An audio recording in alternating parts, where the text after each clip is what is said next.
Hi, everyone. Thank you so much for attending tonight's iteration of the Big Green Conversation Speaker Series. My name is Sophie Stone. I'm a 21 on the rowing team, and my co-host tonight is Taurus Samuels, a 22 on the basketball team. Our topic today is leveraging your Dartmouth athletic experience for success in corporate America. Being a Dartmouth athlete is an incredible opportunity. I know I'm incredibly grateful to have been part of such a fantastic team for my time at Dartmouth, and I wouldn't be the same person I am today without it. So we've got some questions for our panelists tonight to learn how their athletic experiences at Dartmouth have shaped them and their journeys in corporate America. I'll turn to Taurus to start our introductions. Thank you, Sophie. Appreciate that. First off, I'd like to welcome Brian Conroy from the class of 1986. At Dartmouth, he majored in religion and competed on both the football and baseball teams. As a professional, Brian has worked in the financial services industries for over 30 years with leadership positions at Fidelity, JP Morgan, and Goldman Sachs. He's currently the CEO of LiquidNet, a technology-driven global investment network based in New York City. Welcome, Brian. Next up, it is my pleasure to introduce Kenny Mitchell from the class of 1997. Kenny majored in sociology as an undergrad and earned his MBA from Tuck. While at Dartmouth, he was co-captain of the basketball team and led the country in assists per game his senior year. Kenny has led marketing efforts for the Dew Tour, Gatorade, NASCAR, and McDonald's, and is currently the Chief Marketing Officer for Snap. Thank you for joining us, Kenny. Our next panelist is Allison Taft from the class of 2000. Allison majored in psychology at Dartmouth and was a two-time captain of the women's tennis team. She spent 20 years working in the wealth management and family office industry, advising and servicing some of the wealthiest families in the country. At present, she's transitioning out of a 4-year venture working for the private aviation company Wheels Up and plans to return to a financial advisory role in the new year. Welcome, Allison. Next is Ashley Dean from the class of 2002. Ashley majored in government while at Dartmouth and went on to get her MBA from Northeastern University.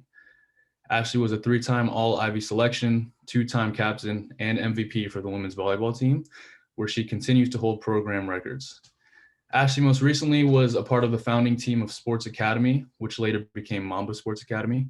She's been in the sports industry since graduation from Dartmouth. Thank you so much for joining us, Ashley. And finally, would love to welcome Damon Wright from the class of 2008. He also majored in government and then earned his MBA from Columbia Business School. Damon was a captain and 2-time All-Ivy selection on the baseball team and was drafted by the San Francisco Giants in the 25th round. After his playing career, he had multiple positions at Morgan Stanley and is currently an executive director at JP Morgan. Welcome, Damon, and we look forward to speaking with all of you guys today. To kick this off with our first question, I'm going to pass it off to Sophie. Thanks, Taurus. So for our first question, we'll start with the big one. How did your Dartmouth athletic experience get you to where you are today? This can relate to the industry you chose, your interview process, the network that you might have leveraged, or anything else that comes to mind. Ashley, we'd love to start with you and hear about how you got to Sports Academy. Sure. Well, first of all, thank you to Dartmouth Athletics, and thank you for Sophie, Taurus, and Sam for putting on a great event and providing us with such thoughtful questions. My experience has been fairly unconventional. So my senior spring was actually the spring following 9/11. So as you can imagine, the market and the job market was fairly unpredictable. And so, going into senior spring, I really didn't have a clear direction on my next step post-graduation.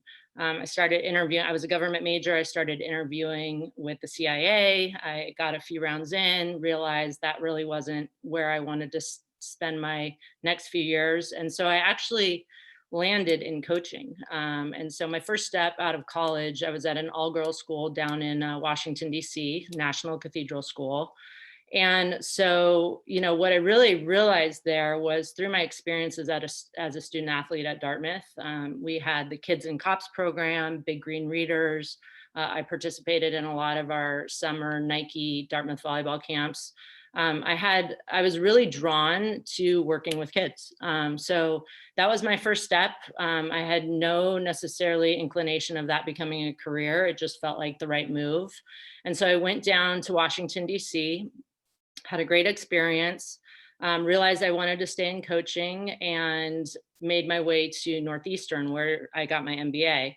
Really, the two key points from those two experiences was, in hindsight, I was really able to leverage my network. So the athletic director at National Cathedral School was the former Women's Columbia head coach, head volleyball coach.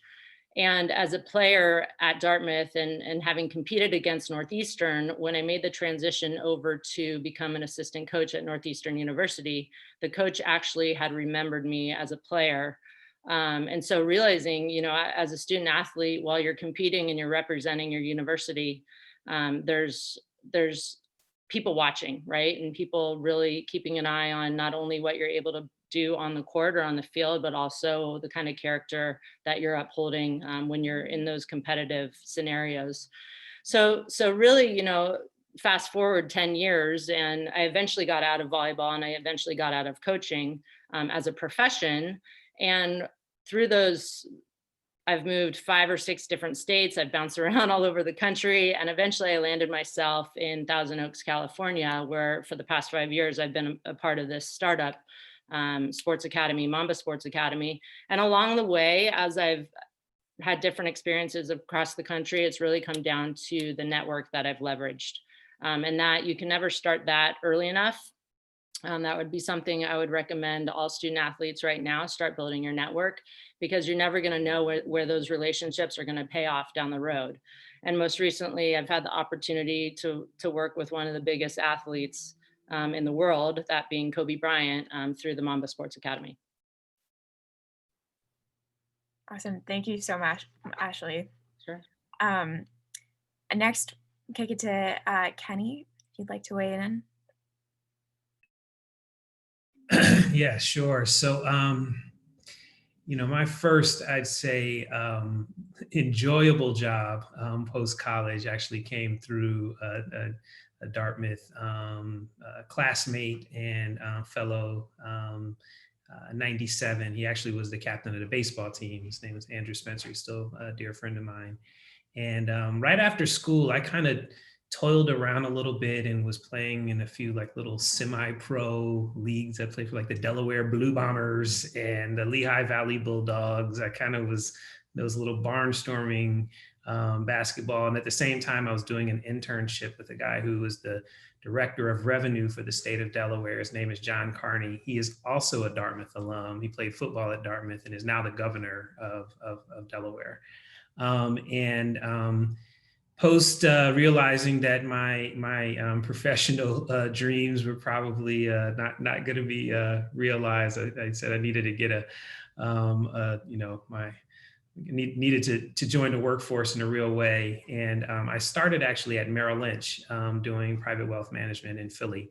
And realized really quickly that it actually wasn't really for me. I was kind of following the path of many of my classmates and teammates that were going into kind of the banking and investment field. And it just didn't necessarily tickle my fancy. So my buddy Drew was working at an ad agency. The agency is called TMP Worldwide. It was a digital ad agency. They're the parent company of Monster.com.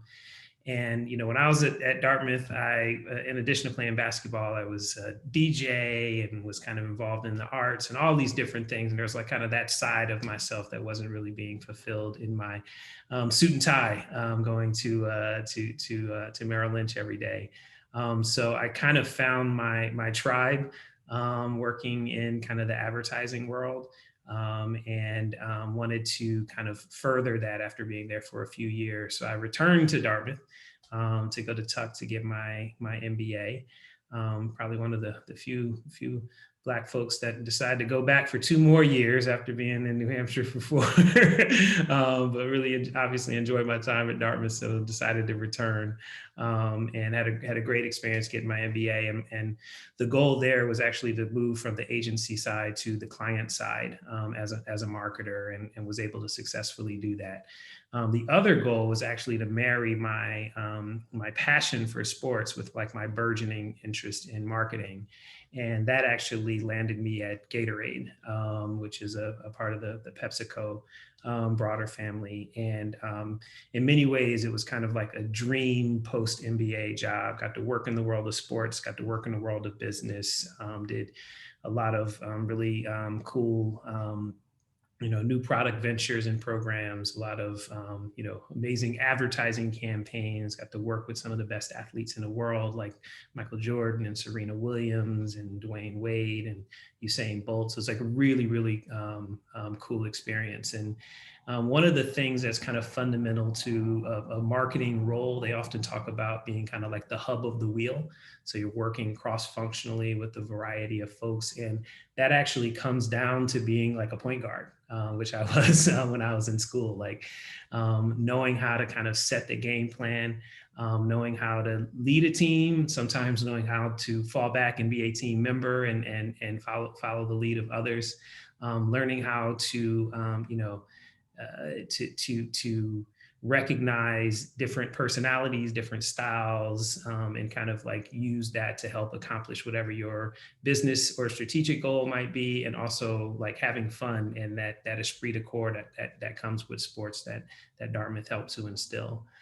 So that's kind of what I have been doing ever since. Was at Gatorade for the better part of 12 years. Spent some time also at McDonald's, the Dew Tour, NASCAR, and now I'm here at Snap, helping to lead marketing here, and still very much a point guard by mindset, mentality, and style, and so much of that was really affirmed by my time at Dartmouth. Awesome, thank you, Kenny. And Kenny and Ashley, it's interesting how both of you still have sports like very closely connected to your professional lives. It's really cool to hear. Damon, our last panelist for this question, would love to hear what you have to add. Well, first of all, I just want to say thank you so much for having me. I'm honored to be a part of this conversation. Dartmouth means so much to me. So, to be quite honest, I wouldn't be where I am without my Dartmouth athletic career. Coach Whalen did something that I still do to this day. He required everybody to have 5 personal goals and 5 professional goals, and to set them at the start of the season. And so for me, I was a freshman and I had absolutely no idea what I wanted to do. I know I wanted to play professional sports, kind of like every kid. I wasn't sure I was good enough. I didn't really know what was going on. I thought maybe I'd go to law school, maybe I'd go to business school. I had all of these ideas, these grandiose ideas, and I really had, what I really had was no idea. And so, we were in Leverone one day, and I heard a couple older guys on the team talking about a fast-paced meritocracy that was very transactional, where you get to be social, but it's also a little bit quantitative, and it's a very difficult internship to get. So I, went up to a couple of guys. I go, "What are you guys talking about?" And they said, "Oh, we're talking about a sales and trading investment banking job, and you have to have this GPA, and you have to do this, that, and the other." And I had no idea what they were talking about. Both of my parents worked at J.C. Penney, and I just getting into Dartmouth was a blessing from above. So I just asked them more questions, and I said, "Well, what do you have to do?" And they said, "We have to write a cover letter." So I just kind of figured out what their cover letter was and did something similar to that. And I tried to get an internship at one of these fast-paced bond trading shops, and I ended up getting one at Lehman Brothers, of all places. And kind of navigated my way around there and figured that out. Ended up getting drafted, played a little professional baseball. I stopped playing professional baseball and had a job at Morgan Stanley in the sales department in bond sales, actually. And I always wanted to do trading, and people told me, "Well, you're not really a trader. Your personality's not cut out for it." So I said, "Okay." Then I went to trading, and since that time, I leveraged Morgan Stanley to get into Columbia Business School. I did that while I was still working. I traded investment grade credit there, high yield credit, and now I trade leverage loans at JP Morgan. So without that, kind of tap on the shoulder to a couple of guys in the outfield about, what do you guys do, and why that sounded interesting to me. Plus, kind of having, our coach form the conversation, which is, you really need to think about what your goals are. Without my Dartmouth athletic experience, I wouldn't be where I am today. That's awesome. Thank you so much, Damon. And thank you to all the panelists for your really insightful answers to that question. I'll kick it to Taurus for our next round of questions. Yeah, thank you guys. Those were great answers. We really, really appreciate it.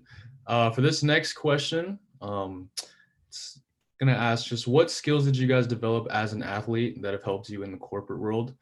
And did any of these skills or tendencies ever hinder you? And I'd love to start off with Allison for this question. Thanks for that. Hi, everyone. Pleased to be here. Actually, really feel privileged to have been tapped to be on this panel. Hope I can impart some wisdom and some experience from 20 years. I think for me as a tennis player, a lot of it was about individual contribution, but I was a singles player and doubles player, and in doubles, it was more of a team sport, which was really what I loved about sport. I grew up playing field hockey and soccer, and I wasn't just an individual sports athlete, but at Dartmouth I was. And so I think when you have that mentality of feeling like you can control your own destiny and what you put in is what you get, it's a little bit different in the real world, in corporate America for sure. If you're in sales, I think there's in other fields, but from my experience, it's a little bit of an easier way to correlate success because there's a scoreboard and you're measured annually by what you bring or what you contribute. I think if you're not in a sales role, you don't see the results right away. And so I would just say that, that was the biggest transition for me, was that you're in a environment where you're trying to build consensus, or where goals aren't just the next match or the next game or the next weekend away, where you're traveling to play something. You're, building it's a longer term goal, and it's individual progress, and you're chipping away at something as a team and as a company. And depending on what company you're a part of, you either feel like you're part of something bigger than yourself or not. But I always wanted to be in a culture that brought that out in me, the team player in me, as opposed to an individual contributor. And so, the question is, what skills did you develop as an athlete that have helped you in the corporate world?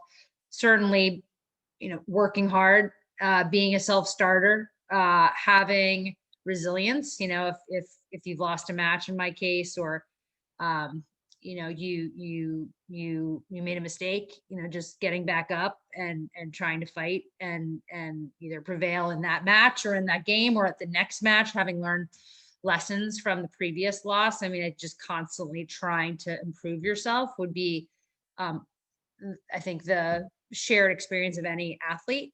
In the real world, in the corporate world, I should say, that the hindrance there really is that you are one person inside of a larger institution, and that larger institution might be bureaucratic. It might be committee based, in which case you have a voice, but maybe certainly not at age 22 can you make the influence that you once did on the team. When in tennis there were 6 of us in the lineup. I went to Advent Software out of college, software company with a couple thousand. Then I went to Fidelity, which has a lot more employees, and have worked at Bank of America and coming off of Wheels Up. And so just with all these different experiences, I would say each culture, each place has brought out the athlete in me, but you kind of have to dig deep. It's not as it's not as obvious always, at least for me, as to where my athletic experience has lent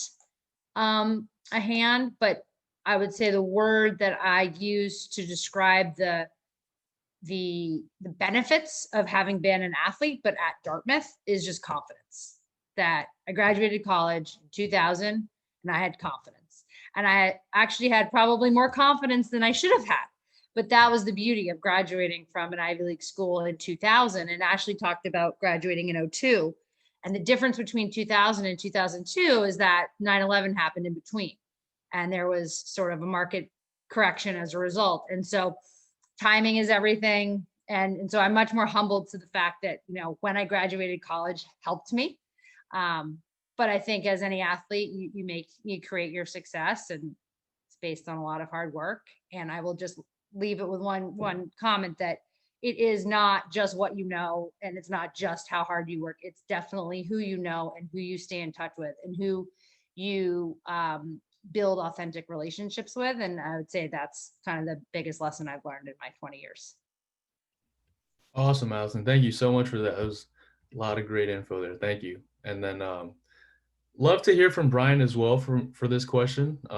Just go back over, what skills did you develop as an athlete that have helped you in the corporate world, and did any of them hinder you at all?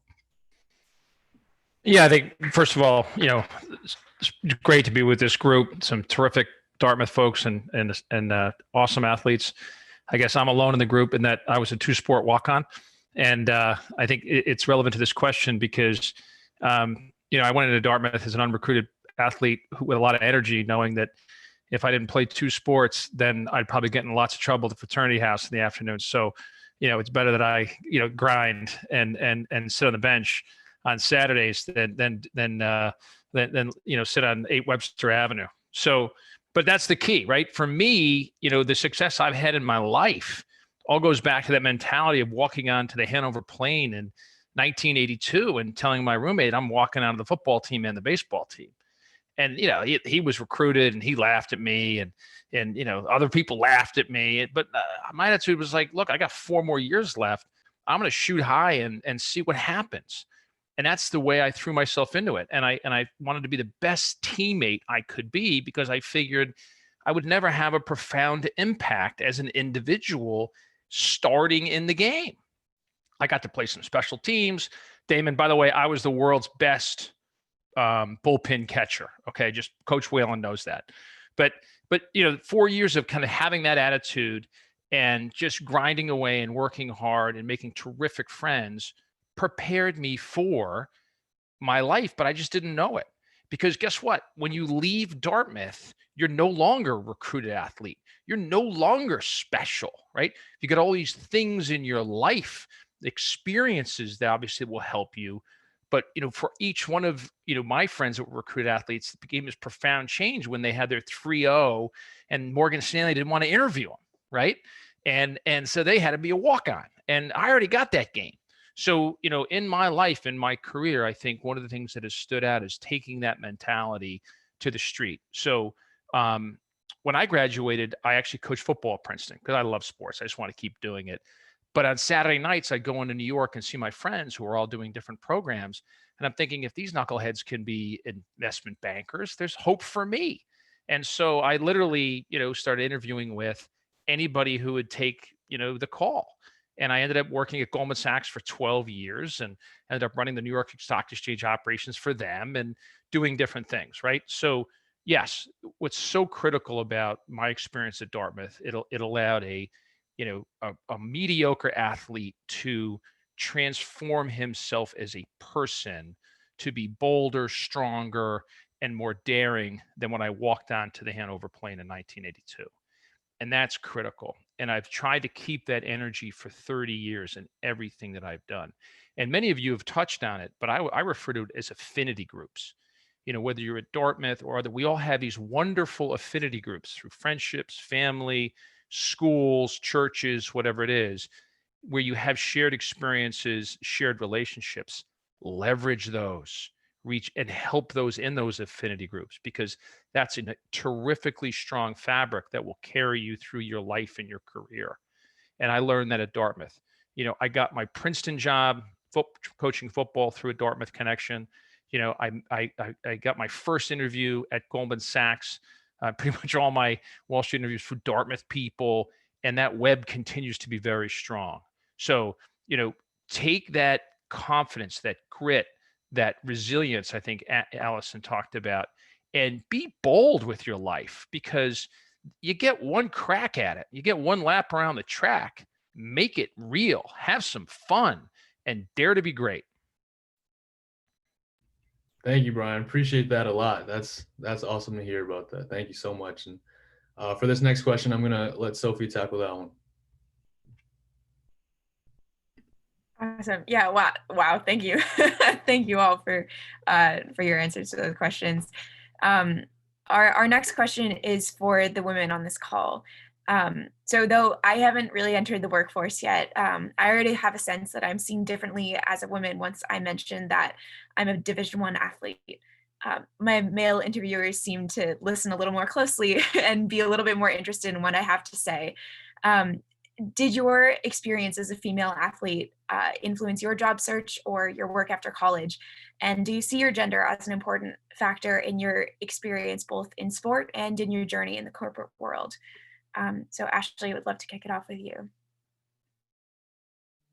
Yeah, I mean, first of all, Sophie, I think you should be very proud to be a female student athlete graduating from Dartmouth. And really, you should look at these next steps as having kind of the sky's the limit, right? And you have a lot of opportunity out there. And like Brian and Allison said, if you're willing to take risks, great things will come of it. But I would say when I think about my experience, I actually went into coaching, didn't really, as I mentioned, didn't have really much focus on whether, that was going to be a supported industry as a female or not. It just seemed to make the most sense to me at the time. But what I did realize through those first few years out of college was that as a female athlete, I had a great platform when I was coaching girls and young women who were at such vulnerable stages in their life.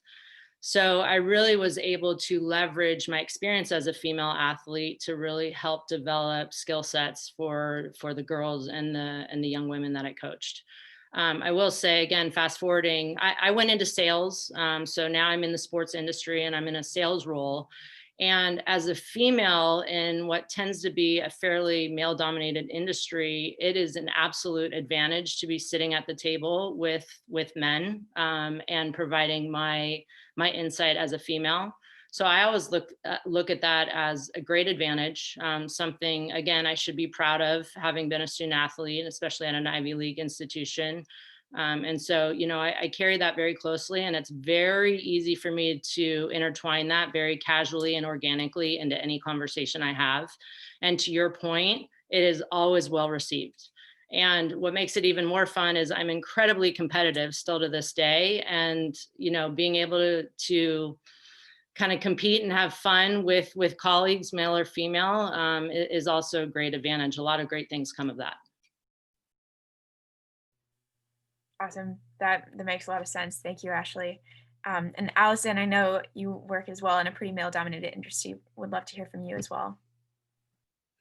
Yeah, I appreciate this question so much. I think I've never really thought of my gender. I think it has become more of a topic of conversation in the past couple of years, and just through more awareness around what that means. But I think obviously I understood I was a woman, but I almost didn't emphasize or try to dwell in that for better or worse. I mean, you can go down a rabbit hole by trying to compare yourself, and if your counterparts as men are getting paid as much, and kind of go spin into a negative place, or you can just be grateful for the opportunity that you have and try to be uniquely different and try to stand out where you can. And I think that's my approach. For example, when I worked as an advisor at US Trust Bank of America, there were 23 advisors in the Boston market, and I think I was one of 3. And all my peers were men, and they were supporting their wives who weren't working and their kids. And it didn't actually really occur to me. I was just there to participate and do what I was doing. And I've always looked at that as an advantage, just be yourself and try to differentiate yourself in different ways. As an advisor, financial advisor, women are known for being able to connect or listen or empathize or whatever those skill sets are that women can sometimes sort of naturally harness. I think worked to my advantage. And I was a relationship oriented person. Men are as well. I'm certainly not making any Gender categorizations, I just think that I chose to look at that as a complete positive, and I was reinforced every step of the way. In a financial services, it was male dominated. When I entered private aviation, is 10 times more so. Again, I think it's sort of what lens you're taking, and if you feel like you deserve to be there. And the one little caveat I'll say is that because I was an athlete and I played tennis, I also played golf, and I got pretty serious and competitive with golf out of college. It always neutralized my time with my colleagues, mentors, bosses. I could hang with them on the golf course, and I could be a part of the conversation with men when women were usually not invited. And so I'd spend 18 holes and, drinks afterwards talking to men as if I was peers, even if they were superiors. I was at level playing field on the golf course. And I know that's sort of trivial, but it really mattered in my career and in my life. And it wasn't the sport I played in college, but tennis and golf had a lot of similarities. And so I share that with you to say that there's very few opportunities when women just have hang time, where they're able to be out of the office and hear industry talk and hear what's kind of going on. And I was incredibly lucky and grateful that I picked up a sport that was leverageable in the business world. And it really worked to my advantage as a woman, because I just never felt inferior. I felt like, I deserved to be a part of the conversation. Yeah, and Sophie, I just want to chime in to Allison's point. I had made a little note to mention the golf tennis thing, because I grew up playing a little tennis. I picked up golf in college, but I would say golf is a wonderful sport to be able to, especially as a female, to go and have these conversations that oftentimes you just don't get that time necessarily with your colleagues. And so, for those out there listening right now, two great sports to pick up, but there's going to be some professional advantages or benefits to learning those sports, as Allison mentioned. Awesome. Thank you both. I've never personally had an affinity for it, but it's a thing I can learn to love. Well, yeah. And thank you both. You had really insightful answers to those questions. I really appreciate it. Taurus, I'll kick it to you for our next question. Thank you. So this next question is going to be for, the people of color on the call. So for me, this past summer, I was fortunate enough to be able to get a job, especially, with everything going on. And I just remember one day I was in the office and I was looking around and I noticed that, excuse me, I was the only Black person there, and I was surrounded by all white men. And I just wanted to get your guys', input and advice on how'd you handle, these feelings of isolation in an already competitive environment, and how'd you find confidence or comfort being a Black person in corporate America? And do you guys have any experiences with race, such as microaggressions or any racist comments? And, how'd you handle that? And how'd you, handle yourself as well? And I'd love to start off with Kenny here.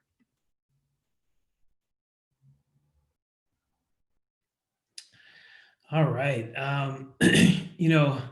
Interestingly, I think Dartmouth in a lot of ways prepares you for the broader working world.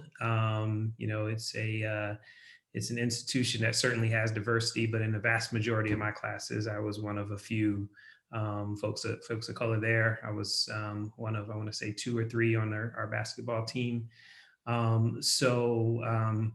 I'd say, generally speaking, I haven't been uncomfortable being in environments where, there hasn't been a plurality of folks of color.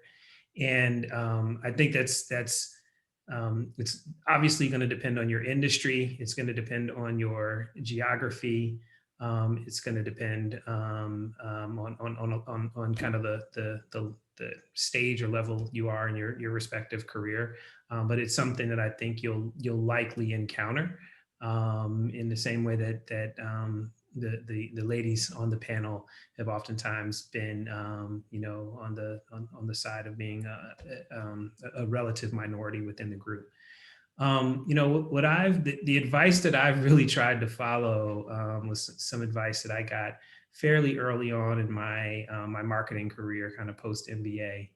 And it was my first year out of grad school, and I was like super boisterous and excited and ambitious. I think I was 6 months out and had my first, performance evaluation or performance review. And my boss at the time was like, "Hey, man, you're doing a good job." And I was like, "Well, what can I do to be you one day? Like, I want to have your job. I want to be the director of marketing. I want to, I want to, have the power and stature and title and all those things that you have." And he said to me pretty simply, he's like, "My best advice for you is to kick ass at your current job. That is thing number one, is just completely kick ass at your current job. And you will create a pull strategy because you have delivered and demonstrated so much value and have had such an impact that people are going to want to have you on your team." And that obviously is kind of a race agnostic point. But it's kind of the mindset that I have adopted and continue to operate under, is just be irrefutably excellent at your job, and be someone that people want to have on your team. And that manifests itself in incredibly powerful ways. One example of that is I've had post graduate school, I've had a variety of jobs in different companies, including my current role. I have not had a resume that whole time. Haven't had a resume, haven't had a cover letter. And it's because of relationships and because of my reputation of being someone that adds value and someone that you actually want to work with. And I've the standard of excellence that's required of you as a student athlete at an Ivy League school, and that mindset, if you kind of live that out, breathe that out, you kind of like embrace that approach, it gives you an opportunity to kind of rise above, some of the challenges that are kind of specifically race related. As it pertains to have, like, I encountered aggressions or microaggressions or folks that had different points of view around race. Absolutely, it is a condition of being in America. Candidly, that it is going to happen. The good news is America is much, there's much more good than there is, negativity in this world. There's a lot, when it's all said and done, a much more emphasis on your character and your ability to contribute. And you will find like-minded folks. You'll find leaders that you'll get support and mentorship through. Regardless of race. Most of my mentors are actually not folks of color, because of that common thread around, kindness, around humanity, around impact, around being the type of person that people want to work with. And those are the type of strings that kind of like can carry you through in your career. Awesome. Thank you for that, Kenny. Appreciate that. No resume or cover letter is pretty big time. And Damon, I'd love to hear from you on this question as well, please. It's a great question. And Allison, you said something that really resonated with me. For personally, I never really thought about my race or being the only person in the room who looked like me. All I was focused on was my goal. How am I going to get to my goal? How am I going to persevere and be the person that I want to be? How am I going to be the most charitable, the hardest working? How am I going to be a good leader, a good mentor, a good friend? How am I going to get to where I want to get? I'm going to set my intention and I'm going to go get it. Of course, there are going to be people who say things that offend you, but what are you going to do about it? In the sense that, are you going to use that offense, or are you going to use whatever they said and figure out a way to get them on your side in an intelligent fashion? There are so many different things that we can do in an efficient manner And sometimes I think everything's seen through the prism of race, race, race. And I'm not necessarily sure that's how it should be. The discussions that are going on in America right now are healthy, and they've been going on for a long time. But for me personally, the way I pushed the rock up the hill was to not really think about those things and to just be a leader and to do as much as I could every single day, because things usually work out pretty well when you're the best, when you do the best, when you're excellent, when you think of yourself as a legend and write that story every single day. I'm going to do something legendary, because then people coalesce around you and they want to be around you, no matter what color you are. So for me personally, I know this could be a little bit controversial, and I don't mean it to be that way. And I'm definitely sympathetic to a lot of people's views, but I loved being the only person in the room who looked like me. And I loved being a fish out of water, because then I knew, you know what, it's time for me to show them what I got. And I'm going to let them come to me. And I don't really care what color you are, what color I am. I'm going to be the best, and I'm going to be legendary. And so that's kind of how and I humbly am not where I want to be in my career. I think it's an everlasting journey to just try to keep being the best. But I have one story that kind of, I think, sums up what I'm trying to say. Coach Whalen, he was meticulous with details before every single Ivy League weekend. All he ever talked about was what this pitcher is going to do, what that pitcher is going to do. How is he going to pitch you, Damon? Is he going to come inside? Is he going to go outside? Is he going to go up in the zone, down in the zone? Do you have a game plan for the first pitcher, the second pitcher, the third pitcher, the fourth pitcher? I mean, he really, really nailed home details. And every single hitter would listen, and every single hitter would get ready to play whoever we were playing that weekend. But never once in that entire 4 years that I played for Coach did I raise my hand and say, hey, Coach, what color and what race is the pitcher I'm facing tomorrow? I never asked him that, because all I wanted to know was how to hit it out of the park and how to be a better teammate and how to win that game so we could be Ivy League champions. So for me, I don't think everything in corporate America should be seen through the prism of race, because it hasn't for me. And I'm getting where I want to go by just being psychologically hardy in everything that I do. Awesome. Thanks, Damon, for that. I really appreciate that a lot. For this next question, I'm going to let Sophie go ahead and take it. Thanks, Taurus. So for our last question, we'll take a step back here. Love to hear from as many of you as possible before our time ends. So what career advice would you give to your college age self? So I know I and my senior peers are staring down the barrel of the real world right now. We'd love anything you have to offer. So I'll start by asking a few of you individually, and then if anyone else has something that comes to mind, just feel free to jump in. Brian, would love to start with you. Any advice that you would give your college age self? Yeah.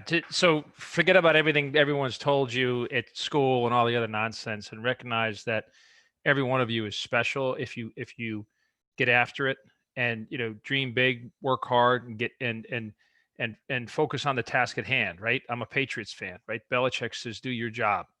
Right. And I think we've heard that in a couple spots tonight. Damon hit on it, Kenny hit on it.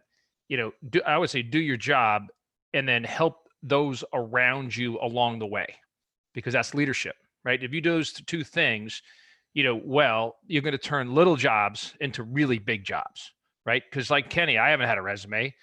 People have given me new jobs, come to me, whatever it is. I just keep focusing on fixing things, making them better, and moving along. And it's the same thing that I tried to do when I walked down to the football team in '82. Right? Just add value, do my job, move forward. So those are the life lessons you've learned to get you into Dartmouth, that you've honed at Dartmouth. Now, when you graduate, turn them loose and just be amazed at your success. So that's what I would tell all you that are undergrads listening now. Just get after it, have some fun, and you got the tools, you've got the goods, go. I love it. That's fabulous. Who else would like to weigh in? Yeah, I'll go. Great. I can tell you're a coach, Brian. You got me going.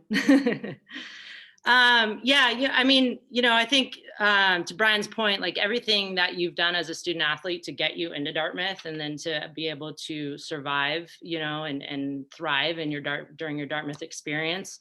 You have the skill set, take that out there into the big world, and like the world is your oyster, the saying. There's so many opportunities. And I think, a lot of, I think about maybe not so much my experience, but seeing a lot of my peers get very bogged, and classmates get bogged down on what they thought they had to do next versus just figuring out what they wanted to do next. And now we see each other after 15, 20 years, and in hindsight, what people felt like they had to do wasn't really what they wanted to do. So now here they are 15, 20 years later, they're doing what they want to do. So don't be afraid to do what you want to do. And just a couple little tidbits. This is great advice I was given probably 10 years ago, is build your own board of directors. So that's basically, create your list of 3 to 5 people who are your biggest fans and who are going to be absolutely eager, willing, and jumping up and down to give you a great reference just based on who you are as an individual. That board of directors can certainly change as you evolve. It should change as you evolve, but you should have those people kind of queued up for all your opportunities. That's fantastic. Thank you. Would anyone like to go next? Allison. Sure, I will. Yeah, echoing Brian's and Ashley's great comments. I mean, I think it's important to understand that you are special and that you have everything working for you and that it's yours to sort of win, but that it won't be handed to you. And just because you have, Dartmouth on a Dartmouth ring or a badge or a badge of honor, that it's still going to be hard work, and that you just have to have some humility and recognize that it's hard work, it's the right time, it's the right place, it's treating people kindly, it's creating some good karma along the way. It's authentic networking. I mean, I think the word authenticity has become, I think, a popular word in the last 5 to 10 years, but being yourself and then carrying that forward and helping people, and not necessarily always asking what is in it for you, but just doing it because it's the right thing to do, I've seen at least has paid off for me, where it may not come back to you in a day or in a week or even in a year, but over time, enough, if you put a lot out to the world, enough good things kind of come back, and just trust that process. And it's not always linear, and you're going to have some failures and you're going to have some disappointments. And I think we could all have a call on some of the disappointments that we faced in the workforce by either people or, again, companies or culture, what have you. But I think it's just realizing it's not a perfect linear path, but that it's the only way forward. And the real world isn't as scary as they made it out to be. I was scared to graduate, and this is a long time ago, but I didn't know what that path looked like, because as an athlete, you're used to practicing for 2 hours and going to class, and everything is regimented and structured. And then you go to the workforce and you go to work for structure. But within that band, there's sometimes less structure than you're used to. And you just have to find a way to be resourceful and be a self-starter, that I truly believe is the definition of being a good athlete. It's just finding that intrinsic way of motivating yourself and doing that for yourself and not for others. Make sure you're not taking a path because that's what you think your dad wants, or your brother, or your significant other, or what have you. It's only going to last. It's only going to be meaningful if you truly do it for yourself. And that's the same analogy in sports. A lot of the folks I competed with in tennis burned out in college because they actually hated tennis, and they were only doing it because their parents made them, or because they got them into college. And so find the things that will keep you going and light your life and light your heart, and pursue that. It'll create a lot of, I think, happiness long term. Awesome. Thank you. Damon, looks like you want to go next. No, I actually had a bug on my screen now. But Allison, that was a great answer. One of the things that I think I would have wished I could have had was just a little bit more patience. Things, if you follow a process and you're true to your process and you're true to your commitment to whatever that process is, things are going to work out as long as you're working hard. But I think I should have been a little bit more patient when I was just getting out of school. You want things to happen so quickly. You know, you graduated Dartmouth and you know, you have so many friends and you have this big network, and you know, your parents are so proud, and so on and so forth. But sometimes you just need to realize the process is what you need to stay true to, and just be patient, because good things will happen if you just keep believing and keep doing the things that are going to keep you successful. So I just wish I had had a little bit more patience. I wouldn't have been banging my head against the wall so much in my 20s, wondering why this isn't happening, why that isn't happening. Because it will happen if you just stick to the process. Awesome. Thank you so much. And I'll kick it to, or Kenny, do you have something you'd like to add? Oh, I thought it might have been the last question, so I thought I was like obligated to try and to add. It's tough to pile on, because I think what was shared by the group here is kind of like some of the real fundamentals. But when I kind of reflect back on, you know, myself leaving college, I don't think I realized that I was already equipped with some of the most important tools. So one is like through college, particularly going to a liberal arts school as Dartmouth, you learn how to learn.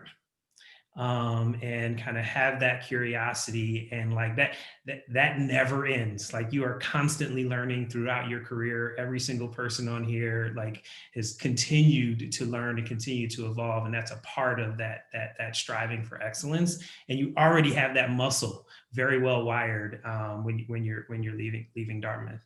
The second is this notion of like through sports as a student athlete, you have this connection between like that discipline and that hard work and that training and results and outcomes.